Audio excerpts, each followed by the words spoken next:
এ যুবকেরা, আয় আমার রাসূলুল্লাহর প্রেমিকেরা, আয় আমার রাসূলুল্লাহ দিবানারা, আসেন যে হাদিসের কথা আপনাদেরকে বলছিলাম ওই হাদিসের আলোচনা আপনাদেরকে শুনিয়ে দিই। কেন আমি আপনি ইসলামের অনুসারী, আমি আপনি রাসূলুল্লাহকে ভালোবাসি, আমি আপনি রাসূলুল্লাহ দেখানো রাস্তায় রয়েছি, কিন্তু আমাদের দ্বারাই জিনা হচ্ছে, আমাদের দ্বারাই হারাম কাজ হচ্ছে, আমাদের দ্বারাই অনঙ্গ নারীদের ছবি দেখা হচ্ছে, আমাদের দ্বারাই স্ত্রীর প্রতি ভালোবাসা নেই, আমাদের দ্বারাই অনেক মা বাপ ক্ষতিগ্রস্তের মধ্যে পড়ে গেছে।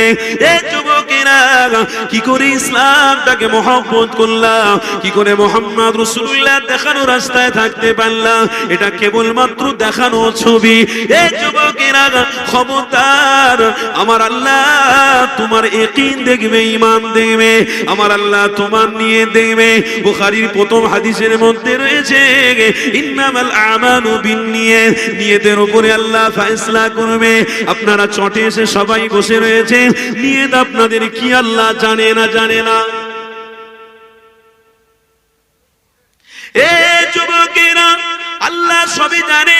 আল্লাহ যিনি আমাদেরকে খাওয়াতে পারে, আল্লাহ যিনি আমাদেরকে ক্ষমতা দিতে পারে, আল্লাহ যিনি আমাদের ব্রেনের ক্ষুদ্র ক্ষুদ্র জিনিসগুলোকে সঠিক রাখতে পারে, যে আল্লাহ আমাদের রক্ত চলাচলকে সঠিক রাখতে পারে, যে আল্লাহ দুনিয়ার বড় বড় মাখলুককে খাওয়াতে পারে, সেই আল্লাহ কি হালাতে বসে আছেন, কি নিয়তে আপনারা বসেছেন, তার খবরও আল্লাহর কাছে রয়েছে। তবে নিয়তটা বান্দা সঠিকভাবে করো, আমার আল্লাহ জানাতে দিয়েছেন, ওরে আমার বান্দা বান্দি রে, ফামান ইয়ামাল মিসকালা যাররাতিন খায়রান ইয়ারা ওয়া মান ইয়ামাল মিসকালা যাররাতিন শাররান ইয়ারা। ছোট আমল করলেও খবর আমার কাছে রয়েছে, বড় আমল যদি করি আমি আল্লাহ আমার কাছে খবরটা রয়েছে। বান্দা, তবে একদিন না একদিন আমার ডাকে তোকে ফিরে আসতেই হবে, কেউ তোকে বাঁচাতে পারবে না। এই দুনিয়া জমিনে কোনো ক্ষমতা তোকে আটকে রাখতে পারবে না, এই পৃথিবী জমিনে কোনো অর্থ তোকে বাঁচিয়ে রাখতে পারবে না। কেন? দুনিয়ায় অর্থ আমি দিয়েছি, দুনিয়ায় আসবাব আমি সাজিয়েছি, এই আসমান তোদের জন্য সাজিয়েছি, এই জমিন আমি আল্লাহ তোদের জন্য সাজিয়েছি। ওয়াসিআ কুরসিয়্যুহুস সামাওয়াতি ওয়াল আরদ ওয়া লা ইয়াউদুহু হিফযুহুমা ওয়া হুয়াল আলিয়্যুল আযীম।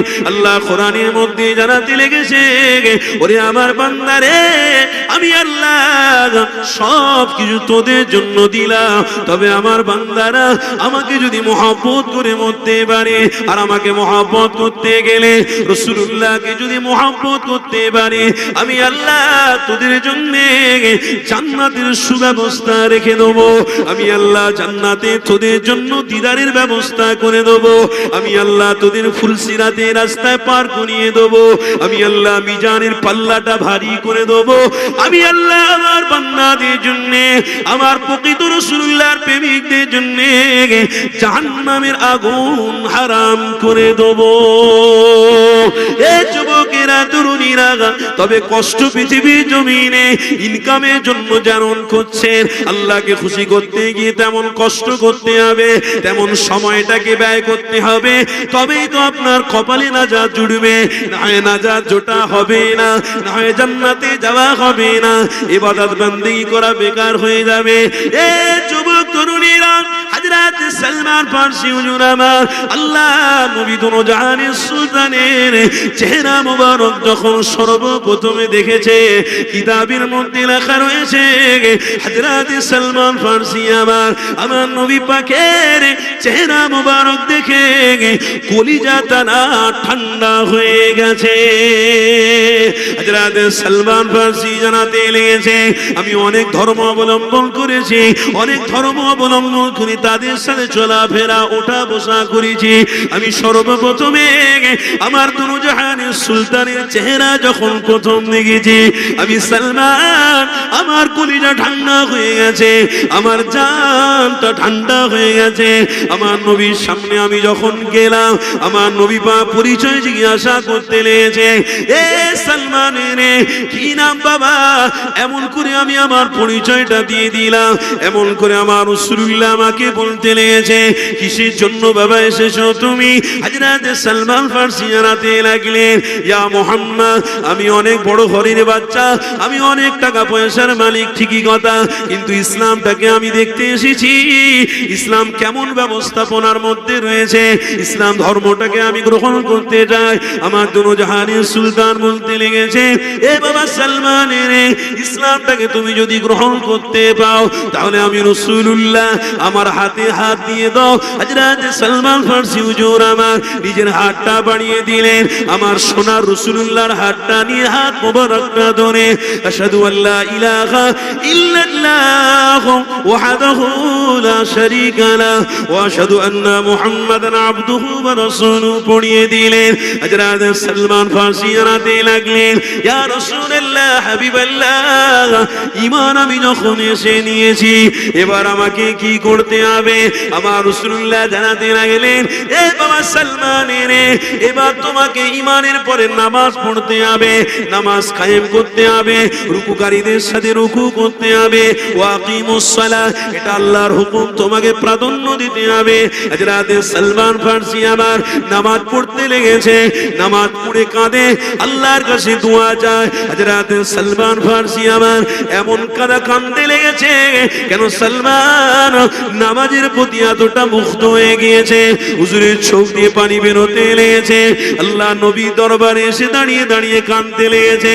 দোনো জাহানের সুলতান জিজ্ঞাসা করতে লেগেছে, এ বাবা সালমান, কেন বাবা তুমি কাঁদো? কিসের জন্য কাঁদো বাবা? হযরত সালমান ফারসি জানাতে লাগলেন, হুজুর আমি আপনার হাত মোবারকে হাতটা দিয়ে ইসলামটাকে গ্রহণ করার পরে আমি যখন সিজদায় যাচ্ছি, আমি যখন নামাজ পড়ছি, আমার কান্না বেড়ে যেতে লেগেছে। কেন বাবা কাঁদতে লেগেছো? আল্লাহ নবী জিজ্ঞাসা করতে লেগেছে। হযরত সালমান ফারসি জানাতে লাগলেন, ইয়া রাসূলুল্লাহ হাবিবাল্লাহ, আমার জীবনে পৃথিবী অনেক গুনাহ হয়ে গিয়েছে, অনেক বড় বড় অন্যায় আমার দ্বারাই হয়ে গেছে। আল্লাহ নবী দোনো জাহানের সুলতান বলতে লেগেছে, এ বাবা সালমান রে, আমি রাসূলুল্লাহ জানাতে লেগেছি, ঘাবড়ানোর কোনো দরকার নেই। যারা ইসলামের ছায়াতলে এসেছে, যারা মুহাম্মদ রাসূলুল্লাহর হাত মোবারকে হাতটা দিয়েছে, আল্লাহ তার জীবনের সমস্ত গুনাহগুলো ক্ষমা করে দিয়েছে।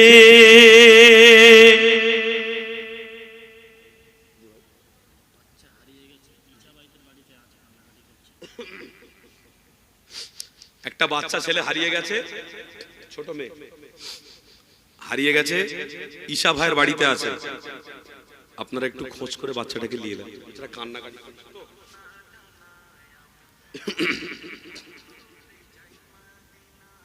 আমার আলোচনা সব বুঝতে পারছেন তো নাকি? কষ্ট হচ্ছে আপনাদের? বুখারী শরীফের হাদিসের কথা, নবী পাকের হাত মোবারক দিয়েছেন সালমান। আমার রাসূল কি বললেন? সালমান চিন্তা করো না, কাঁদতে হবে না, আল্লাহ তোমার গুনাহকে ক্ষমা করে দিয়েছে। একটু জোরে বলুন।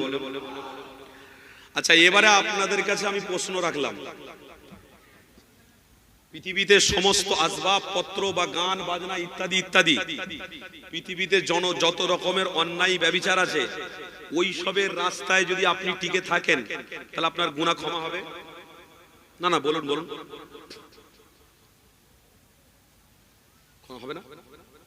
তাহলে এবার প্রশ্ন, তাহলে ওই দিকে মানুষ ছুটছে কেন? খারাপের দিকে মানুষ ছুটছে কেন? অন্যায়ের দিকে মানুষ ছুটছে কেন? নবী পাকের হাদিস সত্য, মিথ্যা নয়। রাসূল বলেছেন, জান্নাতে জানেওয়ালাদের সংখ্যা কম হবে আর জাহান্নামের সংখ্যা বলুন বলুন বেশি হবে। কেন? এই জন্য যে শয়তান আল্লাহর কাছে বলে এসেছে, আল্লাহ আপনার পাওয়ার কত আর আমার পাওয়ার কত আমি পৃথিবীতে দেখিয়ে দেবো। কেন? সে তো আল্লাহর বিরোধী ছিল, আল্লাহর সাথে জিহাদ ঘোষণা করেছিল, যুদ্ধ ঘোষণা করেছিল। তাই শয়তানের বিরুদ্ধে আমার আল্লাহ বলেছিল, ইবলিস তুই আমার বান্দাদেরকে ধ্বংস করবি বলছিস তো, যা, আমার বান্দা রাস্তা দিয়ে মদ খেয়ে হেঁটে হেঁটে হেঁটে হেঁটে যাবে আর একটা সামান্য কোরআন শরীফের টুকরা পেয়ে চুমো খেয়ে নেবে, আমি আল্লাহ তাকে ওলি বানিয়ে দেবো। কেন? ক্ষমতা ইবলিসের বেশি নয়, ক্ষমতার মালিক হ্যাঁ। ইবলিস কিন্তু আল্লাহর সাথে তর্ক বিতর্ক করেছে, একটু উল্টো সিধে কথাবার্তা বলে আল্লাহর কাছ থেকে বেঁকে চলে এসেছে, ওর ইচ্ছা কি প্রত্যেকটা উম্মতকে আমি ধ্বংস করব? আচ্ছা, আমার আল্লাহ বলছেন, হে ইবলিস, তুই আমার প্রেমিকদের ধ্বংস করবি, আমার বান্দাদেরকে তুই ধ্বংস করবি, তো কর, ঠিক আছে। মালিক বিন দিনার ওই রমজান মাসের লাইলাতুল কদরের রাত্রিরে মদ খাবে, হারাম জিনিস খাবে, আর এই লাইলাতুল কদরের রাত্রিরে ঘুমিয়ে পড়বে। আমি আল্লাহ এমন একটা ভয় তার অন্তরে দেখাবো, স্বপ্ন তার দেখাবো, তার কলিজার টুকরা আওলাদ কন্যাকে আমি ছিনিয়ে নেব, আর সে স্বপ্নতে দেখতে দেখতে দেখতে একদিন ইমাম মালিক বিন দিনার বানিয়ে দেব। লাইলাতুল কদরের রাত্রি পর্যন্ত মদ খাওয়া ছাড়ে না কে? মালিক বিন দিনার। হাদিস, মালিক বিন দিনার। কিন্তু আমার আল্লাহ কি বলছে? শুধু রাত্রিরে একটু স্বপ্ন দেখেছে, কন্যাটা মরে গেছে, সত্যিকারের মরে গেছে, জাহান্নামের একটা স্বপ্ন দেখে ওই দিন থেকে তওবা করে মালিক হারাম জিনিস ছেড়ে দিয়েছে। আল্লাহ তাকে লক্ষ লক্ষ মানুষের জন্য ইমাম বানিয়েছে। তাহলে ইবলিসের পাওয়ার বেশি না আল্লাহর পাওয়ার? তো ওই জন্য ছায়া পেতে গেলে পৃথিবীর মানুষ যদি মনে করে আমি অর্থের প্রতি থেকে আল্লাহকে খুশি করব, আমি অর্থ নিয়ে আল্লাহর জান্নাতে যাব, মনে রেখে দেবেন, যদি অর্থশালী হয়ে জান্নাতে যাওয়া হয় তাহলে নমরুদ সর্বপ্রথমে জান্নাতে যাবে। যদি অর্থ নিয়ে অহংকার করে জান্নাতে যাওয়া হয় তাহলে ফেরাউন জান্নাতে যাবে, সাদ্দাত জান্নাতে যাবে, আবু জাহাল জান্নাতে যাবে, আবু লাহাব জান্নাতে যাবে, উতবা জান্নাতে যাবে, শাইবা জান্নাতে যাবে। কেন? এদের কাছে অর্থের পাহাড় ছিল, এদের কাছে ক্ষমতা ছিল, রক্তের গরম ছিল। আমার আল্লাহ বলছে, তোর রক্তের গরম অর্থ সব পৃথিবীতে পড়ে থাকবে, তুই চোখ বন্ধ করে পৃথিবীর জমিন থেকে সোজা সামটা একদম সোজা বেরিয়ে চলে আসবি। আমার দুনিয়ায় আরো অনেক মানুষ বাস করবে, খাবে দাবে থাকবে, এ দুনিয়ার নিজাম চলতে থাকবে, কিন্তু তোদের অস্তিত্বকে আমি আল্লাহ মাটির সাথে পুঁতে দেবো, তোদের নাম নিশানা কেউ নেবে না। আর আবু বকর সিদ্দিকী রাসূলুল্লাহর প্রেমিক হওয়ার জন্য গরিব মানুষ, অর্থ ছিল না, আর আবু বকরের নাম প্রত্যেকের উম্মতের গলায় গলায় রয়েছে। আমার আল্লাহ আবু বকরকে জান্নাতি বানিয়ে দিয়েছে। পার্থক্য কি? সে টাকার সাথে সম্পর্ক করেছে, আবু বকর রাসূলুল্লাহকে ধরে ফেলে। আলোচনা বুঝতে পারছেন? ফেরাউন টাকার সাথে সম্পর্ক করেছে, আবু বকর রাসূলের সাথে সম্পর্ক করেছে। দাজ্জাল আসবে, সেও অর্থশালীদের জন্য অনেক টাকা পয়সা নিয়ে আসবে। দাজ্জাল আসছে, পৃথিবীর জমিনেই সে কোনো না কোনো জায়গা আছে। দাজ্জাল নামক একটা ফিতনা বেরোবে, সে আসবে, সে মানুষকে হত্যা করবে আর বলবে, হে জান্নাতে যাবি? বলে হ্যাঁ জান্নাতে যাব। তার বাম হাতটা থাকবে জান্নাত, ডান হাতটা থাকবে জান্নাত, আর বাম হাতটা থাকবে জাহান্নাম। কিন্তু হাকিকাতে বাম হাতে যে দাজ্জাল জান্নাত দেবে, ওই জান্নাতটাই আল্লাহর জান্নাত। জোরে বলো। সে মোরা মানুষকে জীবিত করে দেখাবে, এরকম ক্ষমতা নিয়ে আসবে। কেন? এই ইবলিসের একটা ছেলা, ইবলিস শয়তানের একটা ছেলা, এ আসবে, এ সিস্টেম, কিছু করার নেই ভাই। আমি কোরআন হাদিস দিয়ে কথা বলছি, এর উপরে যদি আপনাদের মনে হয় যে হুজুর এ কি কথা বলছেন, তাহলে এই কথা যখন আপনার বিশ্বাস না হয়, তাহলে আপনি এতটুকু বিশ্বাস করতে পারেন যে আপনি যখন খাচ্ছেন সেটা হলো ভাত। আপনি খাচ্ছেন, কথা বলেন, আপনি খাচ্ছেন কি? ভাত। আর বেরোচ্ছে পিছন থেকে কি?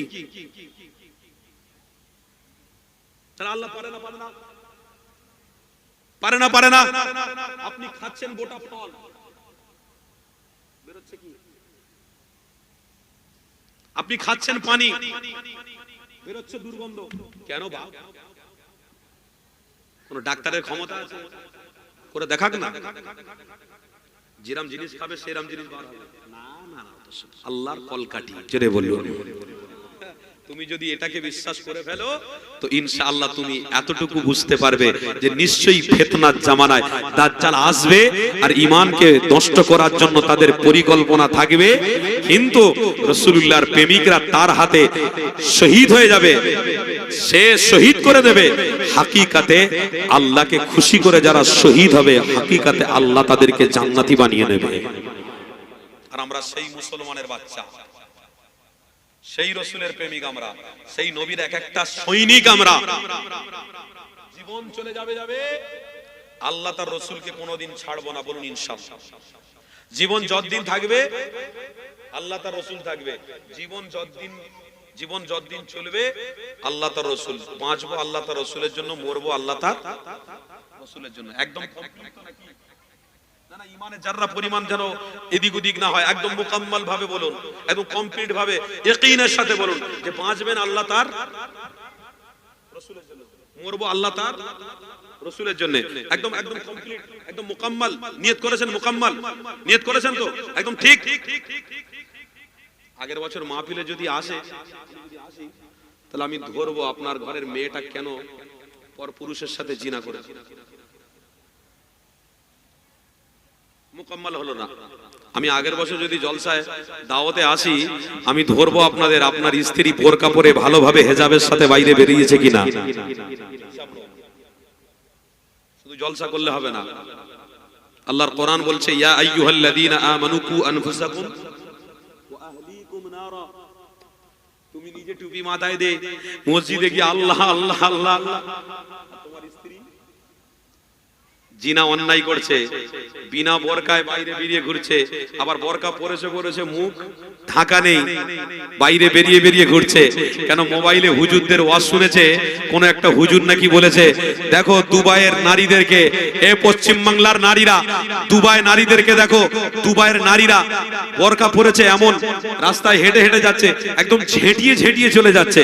ও কি সুন্দর বোরকা পরেছে, মুখ খোলা, বসে বসে গাড়ি ড্রাইভারিং করছে, 2 টাকা পাওয়ার জন্য ইনকাম করছে, গ্যালারিতে বসে বসে খেলা দেখছে। মুফতি সাহেবরা ফতোয়া দিয়েছে কি হালাল হালাল চলবে। কোন একটা মৌলী সাহেবের বক্তব্য শুনে আমি বলবো, এ আমার পশ্চিম বাংলার মানুষেরা, মোবাইল তোমার দলিল নয়, মোবাইল তোমার হাদিস নয়, মোবাইল তোমার কোরআন নয়, তোমার দলিল আল্লাহ তার রসুল, কোরআন আর হাদিস, ইজমা কিয়াস, এগুলোকে তুমি মজবুত করে ধরো। তুমি তোমার বিবিকে খাটানোর রাস্তায় রেখে তুমি তার পয়সা ইনকাম করে খাবার চিন্তা ভাবনা করছো। এই রকম পুরুষ হয়ে বেঁচে থাকার থেকে একটা ব্লেড নিয়ে গলায় চেলিয়ে দিয়ে তুমি নিজে মরে যাও, তোমার বিবি খেটে দেবে, তুমি খাবে, এই রকম আশা করতে যেও না। কেন? পবিত্র কোরআন বলছে আল্লাহ ইয়া আইয়ুহাল্লাযীনা আমানু, হে বিশ্বাসীগণ, কু আনফুসাকুম ওয়া আহলিকুম নারা।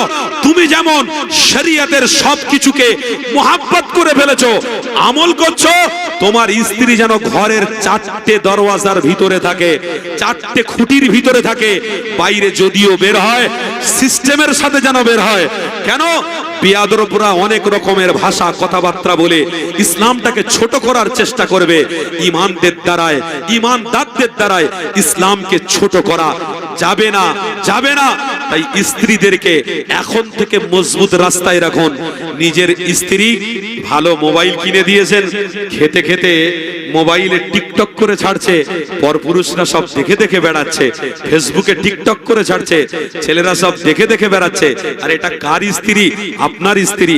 আপনার কথা সে শুনল না, আপনার কথা মতো শরীয়তের মাপদণ্ড মধ্যে চলল না, শরীয়তের মাপকাঠির মধ্যে থাকলো না। আপনার টাকা, আপনার খাটিনির 1 পয়সা মূল্য নেই। আপনি খাটছেন তার জন্য, ইনকাম করছেন তার জন্য সবকিছু করছেন। অতএব আপনি একবারও চিন্তা করলেন না যে মরে যাওয়ার পরে আমার ঠিকানা কি হবে। কেন?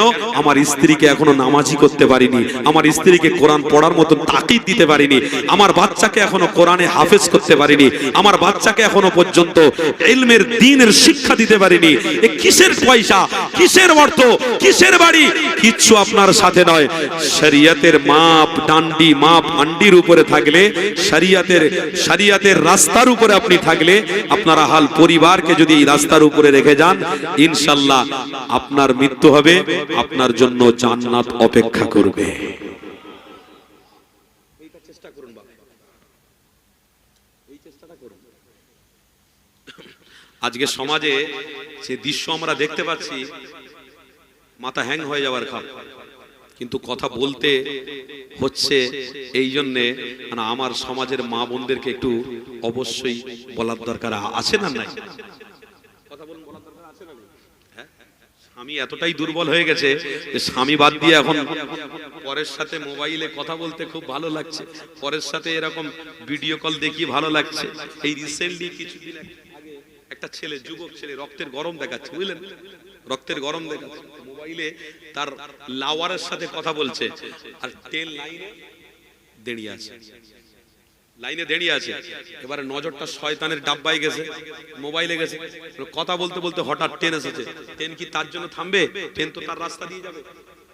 ব্যাস, রাস্তা দিয়ে ট্রেন এসেছে, কেল্লাফতে সাথে সাথে পড়ে গেছে, মোবাইল থেকে অন্য জায়গায় পড়েছে, সাথে 3-4টে বন্ধু ছিল, গুড়িয়ে এবারে দেখছে এখনো তার ভক্ত লাইনে রয়েছে।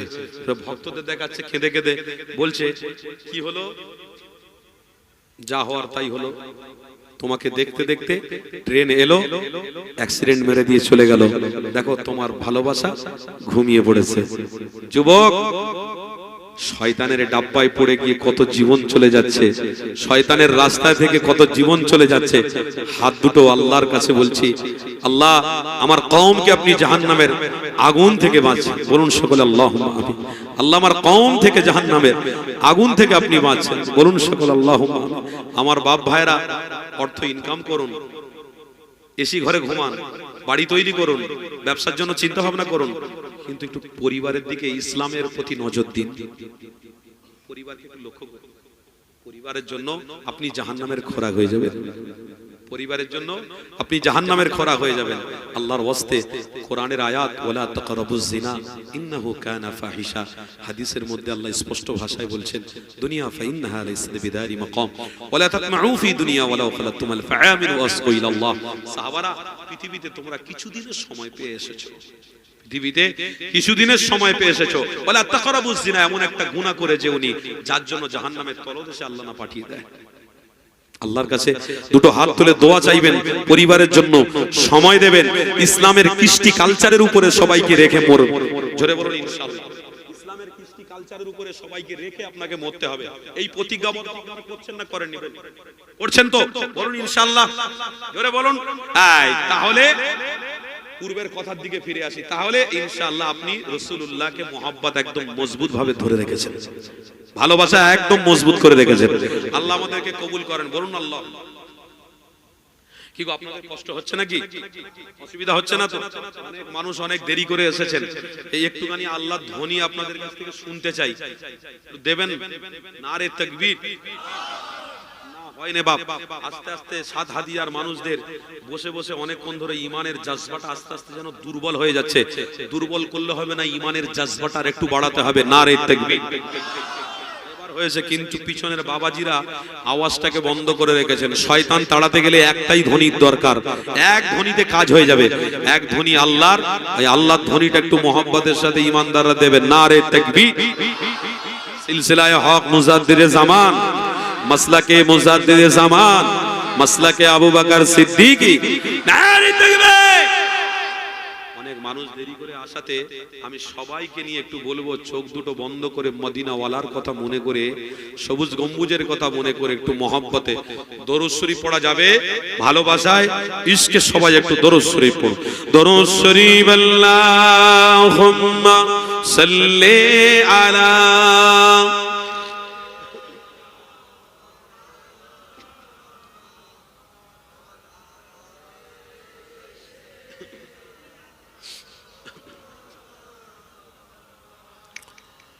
हमने आँखों से देखा नहीं है मगर उनकी तस्वीर सीने में मौजूद है,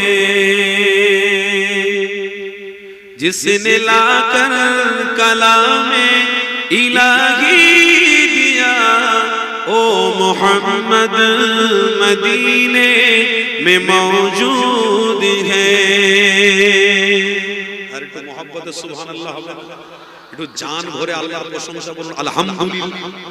हमने आँखों से देखा नहीं है मगर उनकी तस्वीर सीने में मौजूद है, जिसने लाकर कलामे इलाही दिया ओ मोहम्मद मदीने में मौजूद है।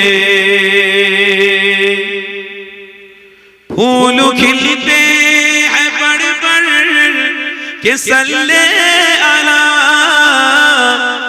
फूल खिलते हैं बड़ बड़ के کہ صلی علی چوم کر کہہ رہی ہے اے باغ زبان، ایسے خوشبو چمن کے گلوں میں کہا جو نبی کے پسینے میں موجود ہے، بولو نا سبحان اللہ، جو نبی کے پسینے میں موجود ہے، ہم نے آنکھوں سے دیکھا نہیں ہے مگر ان کی تصویر سینے میں موجود ہے، جس نے لا کر کلام الہی دیا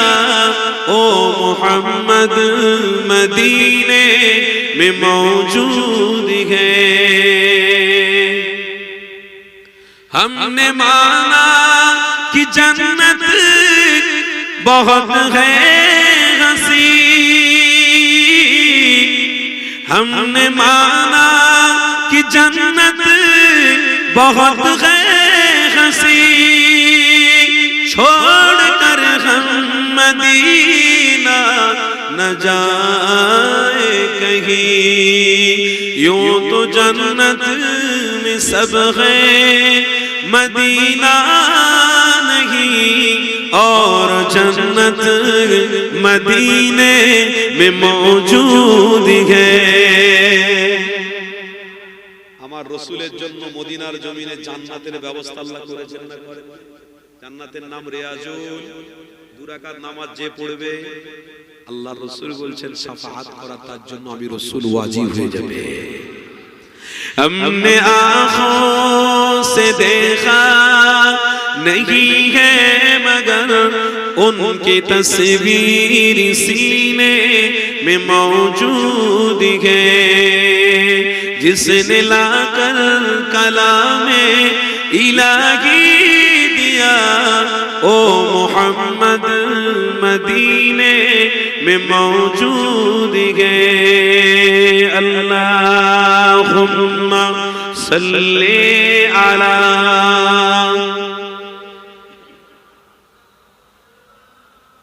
मुहम्मद।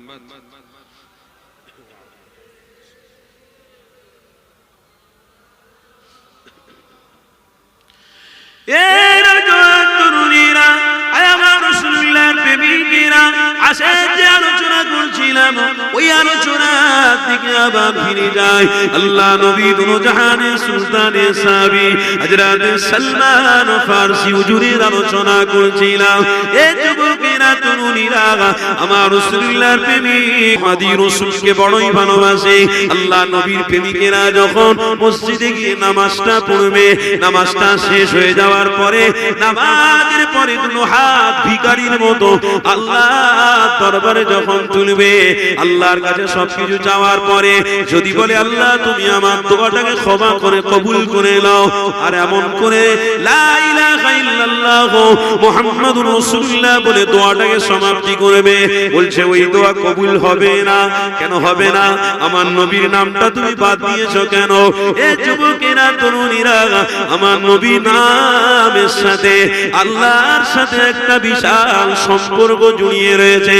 আপনি মসজিদে গিয়ে নামাজটা যদি পড়েন, তাশাহুদে যখন আপনি বসবেন, তার মানে বৈঠকে যখন আপনি বসবেন, আপনি বৈঠকে বসে বসে আপনি বলবেন কি বলবেন? কি বলবেন? সবাই বলেন আত্তাহিয়াতু লিল্লাহি ওয়াস সালাওয়াতু ওয়াত তাইয়্যিবাতু আসসালামু আলাইকা আইয়ুহান নাবিয়্যু ওয়া রাহমাতুল্লাহি ওয়া বারাকাতুহু আসসালামু আলাইনা ওয়া আলা ইবাদিল্লাহিস সালিহিন আশহাদু আল্লা ইলাহা, চার পরিমাণ, চার আলিফ পরিমাণ, টান পরিমাণ আশহাদু আল্লাহ, আওয়াজ এমন করে আঙুলটা উপরে রাখতে হবে। এ যুবক তরুণীরা চার আলিফ পরিমাণ আপনাকে আগুলটা তুলে রাখতে হবে 4 আলি পরিমাণ টান পরিমাণ আগুল তোলা। এটা হচ্ছে তরিকা, আমার নবী পাক শিক্ষা দিয়েছেন। এ বাবারা, তোমরা যখন তাশাহুদে বসবে আত্তাহিয়াতু পড়বে 4 আলি পরিমাণ টান দেবে, আবার আগুলটাকে নিচে করে নেবে। আমার রাসূলুল্লাহ জানাতে দিয়েছেন, তোমরা যখন তাশাহুদ পড়বে আশহাদু আল্লা ইলাহা ইল্লাল্লাহ ওয়া আশহাদু আন্না বলে শেষ করে দেবেন না। না না, এই যুবক তরুণীরা আপনাদেরকে জানিয়ে দিই, মুফতি সাহেবদের কাছ থেকে আপনারা ফতোয়াটা নিয়ে নেন। তাশাহুদে আত্তাহিয়াতু বলে পড়ে আত্তাহিয়াতু পড়তে গিয়ে আমার নবীর নাম যদি আপনি বাদ দিয়ে দেন, আপনার নামাজ আল্লাহর দরবারে কবুল হবে না। কেন? তাশাহুদটা হচ্ছে নামাজের একটা অংশ। এই নামাজে তুমি আত্তাহিয়াতু পড়তে গিয়ে আমার নবী পাকের নামটা কেন তুমি বাদ দেবে? তুমি আল্লাহর নামটা নেবে, নবীর নামটা বাদ দেবে। আশহাদু আল্লা ইলাহা বলুন সবাই, আশহাদু আল্লা ইলাহা ইল্লাল্লাহ ওয়া আশহাদু আন্না মুহাম্মাদান আবদুহু ওয়া রাসূলুহু। আবদুহু ওয়া রাসূলুহু যদি আপনি বাদ দেন, আল্লাহর নামটা দিয়ে শেষ করেন, এ যুবকের আপনার নামাজ আল্লাহর দরবারে কবুল হবে না। ততএব আপনি যখন আল্লাহর কাছে সাহায্য চাইবেন, আপনি বলতে লেগেছেন আল্লাহ আমার রুজিতে বরকত দিন, আল্লাহ আমার সন্তানকে সুস্থতা দান করুন, আল্লাহ আমার মা বাপকে খিদমত করব, আল্লাহ হায়াতটাকে বাড়িয়ে দিন। আপনি বলার পরে যদি আল্লাহর কাছে বলেন আল্লাহ আমার দোয়াটাকে আপনি কবুল করে নিন, আপনার সঠিক চাওয়া হলো না, এই চাওয়াটা আল্লাহর দরবারে কবুল হবে না। বুখারীর হাদিসের মধ্যে রয়েছে, দোয়া চাওয়ার পরে আমার রাসূলুল্লাহর নাম দিয়ে ওসিলা দিতে হবে, আমার নবীর ওসিলা দিয়ে আল্লাহ আমার দোয়াটাকে আপনি কবুল করে নেন। বুখারীর হাদিসের মধ্যে রয়েছে, ওই দোয়াটা আমার আল্লাহ সাথে সাথে কবুল করে নেয়। এই যুবক তরুণীরা আপনারা, এখানে আপনাকে বুঝতে হবে আল্লাহ নবীর হাত মোবারকে যারা হাত দিয়েছে অবশ্যই তাদের গুনাহকে আল্লাহ ক্ষমা করে দিয়েছে। আমার নবীর ওসিলা দিয়ে দোয়া আমরা চাইবো, আল্লাহ আমাদের দোয়াটাকেও কবুল করে নেবে। এই যুবক তরুণীরা, হযরত সালমান ফারসি হুজুর আমার বলতে লেগেছে, নবী আমার যখন বলেছে, হযরত সালমান ফারসি আমার খুশি আনন্দ করতে লেগেছে। এই যুবক তরুণীরা, হযরত সালমান ফারসি জানাতে লেগেছে, আরে কি ইসলাম আমি আমার কপালে পেয়ে গেছি, কি নবী আমার কপালে আমি পেয়েছি। আল্লাহ আপনি হেদায়েতের রাস্তায় আমাকে পছন্দ করেছে। আমার আল্লাহ পবিত্র কোরআনে জানিয়েছেন, ইন্নাকা লা তাহদি মান আহবাবতা ওয়ালাকিন্নাল্লাহ ইয়াহদি মান ইয়াশা। আমার আল্লাহ জানাতে লাগলেন, ওরে আমার বান্দা বান্দিরে, হেদায়েতের রাস্তায় যদি তোরা আসিস, আমি আল্লাহ তোদের হেদায়েতের নূর দিয়ে দেব। আর হেদায়েতের রাস্তা যদি পছন্দ না করি, তার মানে মাহফিলে যদি না আসিস, আল্লাহর ঘর মসজিদে যদি না যাস, কাবা বাইতুল্লাহর সাথে যদি সম্পর্ক না রাখিস, তাসবিহ তেলাওয়াত যদি না করিস, হেদায়েতের রাস্তায় তোর থাকা হবে না। হেদায়েতের রাস্তা হলো আমি আল্লাহ দিয়েছি, ইন্নাকা লা তাহদি মান আহবাবতা ওয়ালাকিন্নাল্লাহ ইয়াহদি মান ইয়াশা। হেদায়েতের রাস্তা আমি আল্লাহ আমার হাবিবকে দিয়ে পাঠিয়ে দিয়েছি। ওরে দুনিয়ার মানুষেরা, হেদায়েতের রাস্তাটাকে মজবুত করে ধর, আমি আল্লাহ হেদায়েতের রাস্তায় যারা থাকবে তাদেরকে আমার হাবিবুল্লাহর সাথী বানিয়ে জান্নাতি বানাবো। আরো জোরে বলুন।